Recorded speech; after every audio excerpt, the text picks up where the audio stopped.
Terve ja tervetuloa Keski-Suomen AM-sprinttiin Konnevedelle. Olin kilpailun ulkopuolisena tuolla, kun en edusta keskisuomalaista seuraa, mutta oli niin mielenkiintoinen kilpailu, että oli ihan pakko lähteä paikalle. En tiedä, oliko ensimmäinen sprinttikartta Konnevedeltä, mutta en ole ainakaan itse tuolla ennen suunnistanut. Niin oli ihan mielenkiintoista lähteä katsoa, että millaista on tarjolla. Oli aika pitkä tämä K-viitotus ja siinä ehti ihan hyvin katsoa tuon ykkösvälin, vaikka jotenkin oli tosi vaikea hahmottaa itselle ykkösen rastin pihaa, että missä siellä oikeasti on portteja ja missä ei. Kun tuossa pihalla kuitenkin on aika paljon kaikkea, toi on aika isosti zoomattuna tuossa näytöllä, niin se oli vähän haastava, mutta kuitenkin aika äkkiä hoksasi, että mistä pääsee, että suoraan voi mennä ihan. Ja sitten kakkosellekin oli silleen periaatteessa aika selkeä, että tuolta oikealta kannattaa mennä. Tai en tiedä, oliko se edes parempi, mutta se oli semmoinen valinta, mikä itsellä osui ekana silmään. Ja se oli varmaan ihan hyvä. Kirjavaisen Santeri taisi mennä tuolta vasemmalta, jos sen ihan väärin muista. Ja oli se tuolla välillä pari sekkaa nopeampi, mutta mä nyt hävisin noilla kaikilla, ainakin 3 ensimmäisellä välillä ihan vauhissa aika selvästi. Tossa näkyy, kun Santeri tuli tossa kohti vastaan ja hetken päästä näkyy, kun minuutin perään lähtenyt Sampo tulee vähän eri kohdassa ja siitä voi jokainen päätellä, että kuka oli aloittanut hiljaa. Mutta joo, 2 näkyy siellä. 3 olin kattonut, että ehkä tuosta vasemmalta puolelta talo on pikkasen lyhyempi, vaikka tuolta oikealta puolelta olisi voinut tehdä sellaisen hienon puolipallon. Mutta en ollut ihan tarpeeksi tarkkaan kattonut rastipistettä, niin aloin etsiä sitä jo tästä ja sitten tajusin, että se onkin tuolla vasta seuraavan pusikon päässä. Ei ollut mikään kovin sujuva ja sitten tämä rastilta lähtökin oli vähän tämmönen kaarevaton auton takia. 4:llekin olisi ollut ihan reitinvalintaa oikea vasen. Mutta tämä vasen nyt näytti omaa silmää ihan hyvältä ja noi oli varmaan tosi tasaiset. Oli jo etukäteen tiedossa, että tulee olemaan aika sähäkkä kisa, kun matkana oli vaan joku reilu 3 kilsaa. Niin olisi ehkä pitänyt senkin perusteella vähän lähteä terävämmin tähän alkuun. Et mä olin tässä jossain 4. jo aika paljon perässä kärkeä, ainakin jonkun 6 sekuntia, vaikka olin periaatteessa mennyt ihan puhtaasti. 5:lle ihan selvä homma. Vasen on lyhyempi. Ja sitten tuolla oli tulossa tosi pitkä kutosväli. Olin kattonut siinä lähtöä ootellessa, että siellä oli alkupään lähtijät mennyt tuolta tosi läheltä lähtöä, eli vasemmalta ton väliin, mutta sitten kun itse katsoi tässä tätä väliä, niin oli kyllä ihan selvä homma, että kyllä tonne oikealle kannattaa lähteä.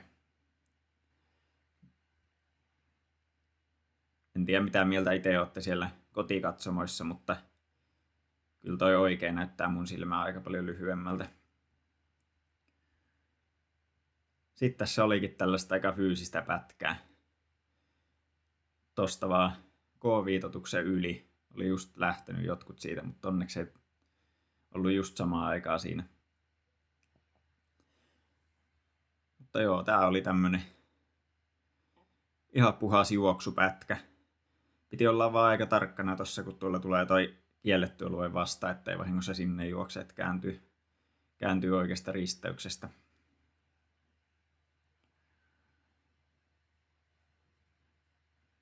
Mutta eipä tonne oikein olisi vahingossa voinut suoraan jatkaa, kun olisi toi ollut sen verran pienempi polku. Tässä oli ihan hyviä aikaa katsella 7 väliä valmiiksi ja olisi varmaan pitänyt 8 väliäkin katsoa paljon enemmän, että se jäi kyllä niinku ihan lukematta, että tää oli vähän tämmönen, että kun on liian helppo pätkä, niin sitten unohtuu se kartanluku, että joo, olisi pitänyt olla vaan aktiivisempi. Tosta vähän mietin, että mistä kohtaa tässä nyt saa lähteä, ettei me vahingossa kielletyn läpi, niin otin ton vähän tollain varman päälle. Meni varmaan ihan laillista reittiä. Sieltä tulee taas Santeri vastaan. Tää oli vähän tämmönen teknisempi paikka. Tällä alueella tuli monelle virheitä. Itellekin pieni, mutta monelle muulle vielä paljon isompia. Jotkut ei huomannut tota katosta tonne seiskalle, että kiersi talon kokonaan tuolta vasemmalta. Esimerkiksi Santerilla taisi käydä niin ja monella muullakin. No mulla ei tosiaan ollut kasille ihan hirveän hyvin suunniteltu toi väli valmiiksi. Tiesin toki, että isossa kuvassa kannattaa mennä oikealta, mutta tätä väli alkua en ollut kattonut niin tarkasti. Ja sit lähdin vaan tänne samaa reittiä takaisin ja sit katsoin, että joo, tästä pitäisi kääntyä ihan just vasemmalle. Sitten toi oli niin jotenkin pusikkoinen toi väli tossa, että en mä jotenkin hoksannut kääntyä sinne, niin tuli tässä tämmönen ylimääräinen kierto. Varmaan pari ylimääräistä sekuntia siinä. Riippuu vähän, että miten nopeasti olisi se pusikko sen rinteen päässyt sitä alas. Tässä mietin vähän, että menenkö tämän pikkutalon oikealta vai vasemmalta. Käännyin ehkä vähän turhan myöhään tonne vasemmalle puolelle. Ja taas tulee Santeri vastaan. Vauhikkaasti ylitti ojaan. Kohta tulikin sitten kartan kääntö. Taisin tässä kohtaa kääntää karttaa. Niin kuin näkyy, niin nyt luetaan karttaa tiukasti. Ja aika äkkiä katsoin, että 9 välille on pari aika tasavahvaa reitinvalintaa. Ja itse otin niistä sen selkeämmän näköisen. Eli tuolta oikealta. En tiedä, oliko se lyhyempi vai pidempi vai mikä, mutta tuolta toi koko vase olisi ollut ihan hyvä varmaan kanssa, mutta tää oli tällaista suoraa leveätä tietä vaan, niin ajattelin, että lähdenpä tänne.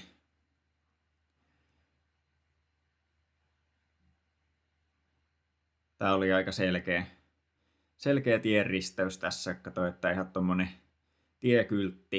Niin se on varmaan tää, ja sitten vilkasin vähän sinne oikealle, että miltä näyttää. Onko oikea kohta, että juokse mihinkään pihaan.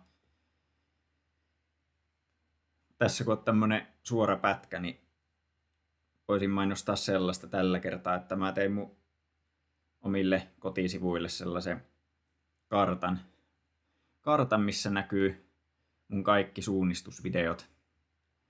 Ja sieltä pystyy sitten maailmankarttaa zoomailemaan ja kattelee, mistä olisi mielenkiintoista nähdä suunnistusvideoita. Niin käykää ihmeessä kurkkaamassa ja mä laitan tuohon videon kuvaukseen linkin sinne, niin löydätte helposti.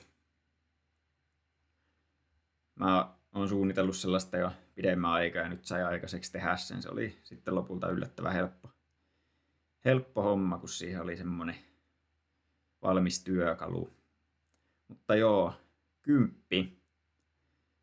Tää olikin sitten semmonen väli, että kannatti mennä tuolta oikealta, samalta puolelta, mistä jotkut oli jo tullut tonne. Oliko se 5 vai 6 päin. Mietin vaan tässä, että viittikö mennä tuosta kisakeskuksen läpi, että katsoin, että ensinnäkin kohta kun pitäisi kääntyä tuonne vasemmalle, niin siinä on tuollaista valkoista mettää ja tuommoinen oja, että kuinka hidas se pätkä on. Ja sitten mietin, että montakohan siimaria tuolla loppusuora ja K-viitotuksen ylityksessä pitää ylittää tai alittaa, niin päätin sitten lopulta lähteä tänne oikealle, kiertää tuolta vähän pidemmältä. Se oli kyllä virhe, mä hävisin Santerille tällä välillä 6 sekuntia. Ja kyllä mä nyt varmaan melkein samaa vauhtia ainakin juoksin tässä. Santeri oli just mennyt tosta metsän läpi ja sitten tuolta viimeisen rastin läheltä. Toi on vähän paha, kun pitää arvioida, että kuinka paljon tommonen loppusuora härdeli tuolla hidastaa ja toikin, että kuinka paljon toi metsä hidastaa, että ne on aina vähän arpapeliä. No sitten tultiin tosi tutuille alueille. Katsoin, että 10 ja 11 on tuttuja rasteja, siellä on alkulenkilläkin käyty. Ja reititkin oli tosi selvät, että tämä loppu oli kyllä sitten tosi fyysinen.